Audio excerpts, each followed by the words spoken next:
Jose Alexandre Kanana Gusmao atau Kairala Kanana Gusmao atau juga Afonana adalah sosok yang sangat menarik. Selain dikenal sebagai presiden pertama Republik Demokratik Timor Leste, ia juga dikenal sebagai orang yang sangat merakyat. Ia juga kerap berkumpul akrab dengan masyarakat tanpa membeda-bedakan statusnya, sesuatu yang sangat sulit dijumpai pada era sekarang. Selain menjadi tokoh menarik seperti yang telah saya sebutkan, Kanana juga merupakan mantan gerilyawan pro kemerdekaan Timor Timur yang sudah pasti pernah bertempur dengan Angkatan Bersenjata Republik Indonesia atau ABRI. Dalam peperangannya dengan ABRI, Kanana berulang kali lolos dari penyergapan hingga akhirnya pasukan khusus Indonesia membuat operasi khusus untuk menangkap Kanana. Seperti apa kisahnya? Tonton terus video ini sampai selesai.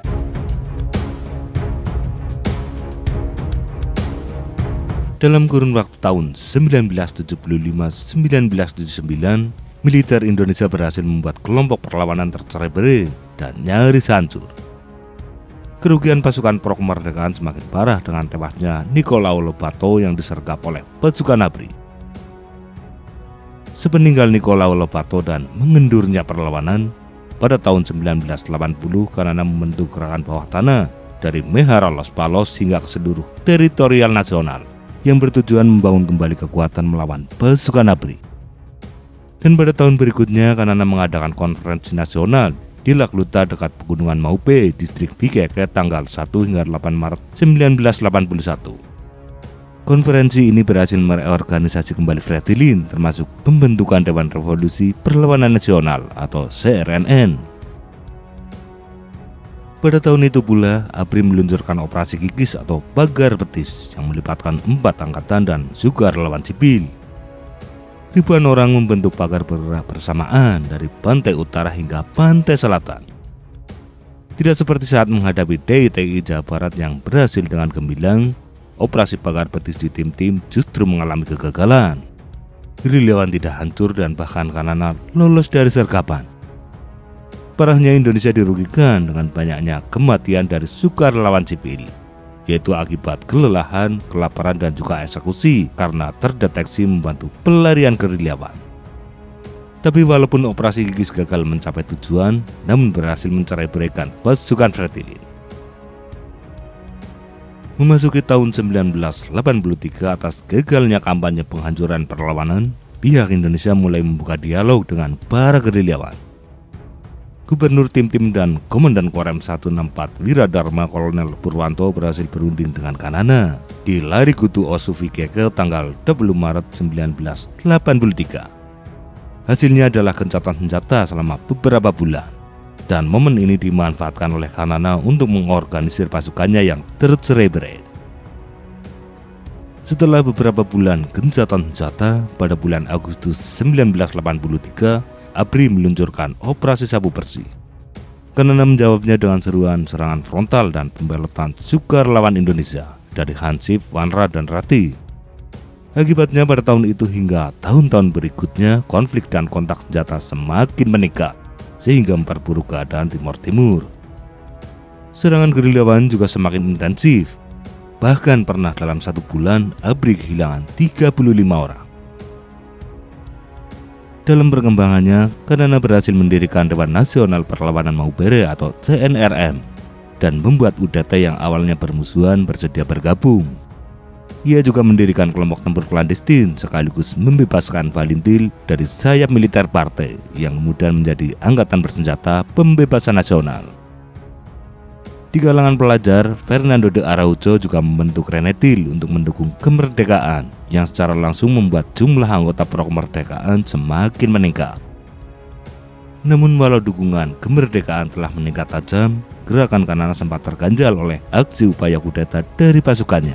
Salah satunya adalah oleh kelompok pimpinan Mokmoru. Pada tanggal 27 September 1990, jurnalis ABC Robert Dom yang menyusup ke tim-tim berhasil menemui Kanana yang bermarkas di Pegunungan Benaria Ainaro. Kepada Robert, Kanana mengatakan kenapa ia selalu lolos dari penyergapan, yaitu setelah Kanana mengganti namanya dari Jose Alexandre Gusmao menjadi Kairala Kanana Gusmao. Ini adalah pertama kalinya kerilauan tim-tim melakukan interaksi dengan wartawan asing setelah hampir 15 tahun tanpa pemberitaan. Setelah ABC menerbitkan hasil wawancara Dom dengan Kanana, ABRI segera mengerahkan 7 batalion untuk menangkap Kanana. Namun lagi-lagi Kanana berhasil meloloskan diri. Selama 7 hari, Kanana yang dikawal oleh 12 orang memilih tetap bersembunyi di hutan Bunaria dan bergerak dari Gunung Ramelao hingga Gunung Capalaki. Setelah lolos dari pengepungan, Kanana disembunyikan di desa Surokrai. Ia disembunyikan di rumah Makwinta Lemorai yang sangat berdekatan dengan pos ABRI. Uniknya, rumah Makwinta yang merupakan warung sembako kerap dihambangi oleh prajurit-prajurit ABRI. Setiap ada anggota ABRI yang bertanya tentang Fredlin, Makwinta hanya menjawab, "Fredlin itu tidak baik, tolong pergi cari bunuh mereka semua, termasuk Kanana." Setelah 3 bulan bersembunyi di Surokrai, Kanana kemudian dipindahkan ke Lahane Didi atas bantuan Gilman dos Santos dan seorang polisi bernama Augusto. Dikutip dari majalah Komando edisi 2014, perburuan khusus Kanana Gusmao bermula dari terjadinya serangan kelompok bersenjata di Mersado Municipal de Baucau pada tanggal 5 Oktober 1992, yang saat itu berlangsung pameran pembangunan dalam rangka ulang tahun ABRI. Seorang prajurit dari Yonif 315 ditemukan tewas berikut senjatanya yang juga lenyap. Peristiwa ini menjadi sinyal berbahaya bagi pasukan Indonesia. Satuan Tugas Pasukan Khusus atau Satgas Pasus Kopassus lantas meresponnya dengan cepat.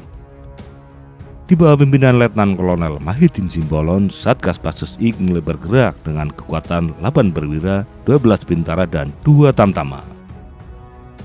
Pada awal operasi, tim pemburu berhasil menangkap seorang jaringan clandestine Baucau di Limanotuto yang ambil bagian dalam penyerangan di Mersado, yakni bernama Antonio Anas Letosera. Dari pengakuan Sera diketahui tentang adanya jaringan antara Kanana Gusmao dengan seorang mahasiswa bernama Fernando dan pengusaha Tionghoa bernama Aquilong. Mengetahui fakta tersebut, Letkol Simbolon segera meluncurkan operasi penyelidikan guna mengetahui di mana target berada. Selanjutnya, satu persatu orang yang dicurigai terlibat Kanana ditangkap oleh tim. Butuh perjuangan keras untuk membuat para terdakwa bersedia membuka mulut, karena bagi mereka lebih baik mati daripada berkhianat. Akhirnya setelah melalui interogasi yang cukup melelahkan, didapati nama orang kepercayaan Kanana, yakni Paulo Alves. Namun sialnya ketika Paulo hendak ditangkap pada tanggal 12 November, target berhasil meloloskan diri. Lolosnya target membuat tim sempat frustasi dan membuat operasi penangkapan Kanana terancam gagal. Namun tidak berselang lama, titik terang kembali datang saat tim melakukan penelusuran secara estafet pada peristiwa serangan Bunaria Same tahun 1990. Keuletan dan kerja keras tim akhirnya membuahkan hasil. Mereka berhasil mengendus keberadaan Kanana yang disinyalir bersembunyi di rumah milik seorang anggota polisi bernama Augusto Pereira di desa Lahane Barat, Kecamatan Dili Barat, Kabupaten Dili. Berbekal informasi tersebut, Letkol Simbolon memerintahkan tim pemburu untuk bergerak secepat mungkin menyergap Kanana. Dengan mengendarai 2 jeep Toyota Hardtop dan sebuah Toyota Kijang serta berpakaian preman, tim pemburu bergerak pagi-pagi buta pukul 5.00 tanggal 20 November 1992. Mendekati sasaran, tim pemburu segera menyebar serta mengepung rumah persembunyian Kanana. Dan pada pukul 6.00 tim mulai masuk ke dalam rumah. Begitu memasuki rumah, tim tidak menemukan Kanana hingga akhirnya menemukan papan di bawah lemari pakaian. Anggota tim langsung tersenyum karena menurut intelijen, Kanana bersembunyi di ruang bawah tanah. Tim segera membuka papan tersebut dan berteriak, "Kanana jangan bergerak." Keluarlah seseorang tanpa baju dan hanya mengenakan celana pendek, yang kemudian dipastikan adalah Kanana Gusmao. Penangkapan Kanana sendiri terbilang cukup unik. Bila lazimnya penangkapan oleh militer yang selalu diselimuti suasana tegang, penangkapan Kanana justru sangat meriah oleh ruhnya suara anggota tim.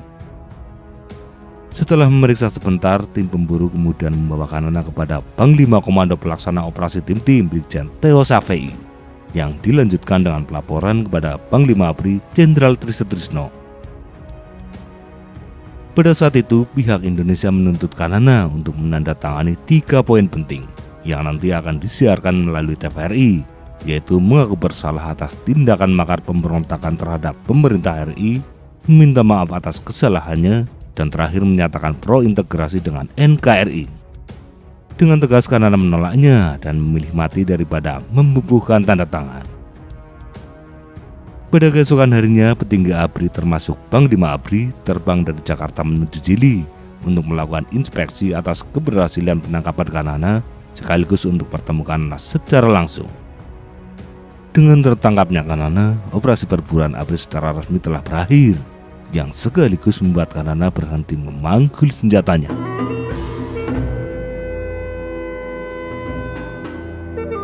Tanggal 1 Februari 1993, Kanana menjalani sidang perdananya di Pengadilan Negeri Dili dan kemudian dijatuhi vonis hukuman seumur hidup hingga akhirnya diubah menjadi 20 tahun penjara.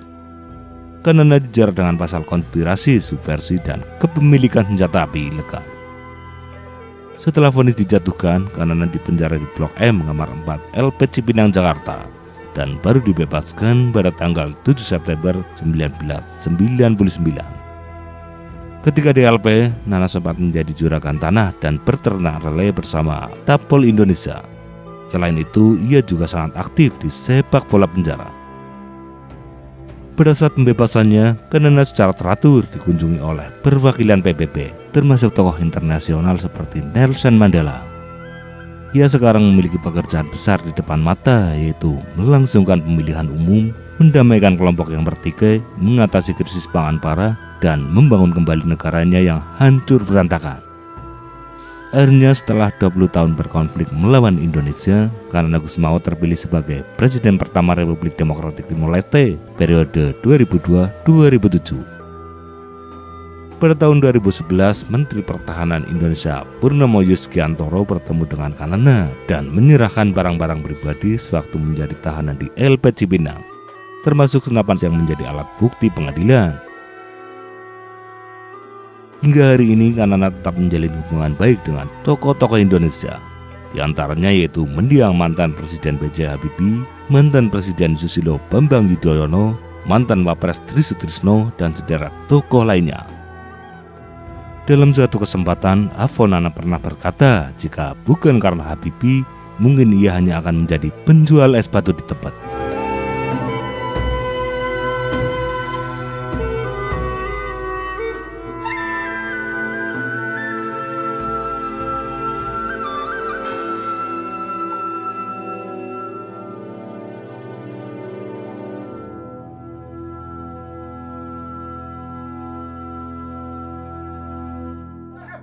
Pegang tangan. Dapat. Dapat tangan lah, jangan tangan. Awas, dapat tangan. Dapat tangan.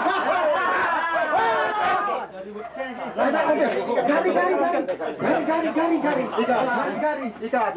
Senjatanya ambil. Buka.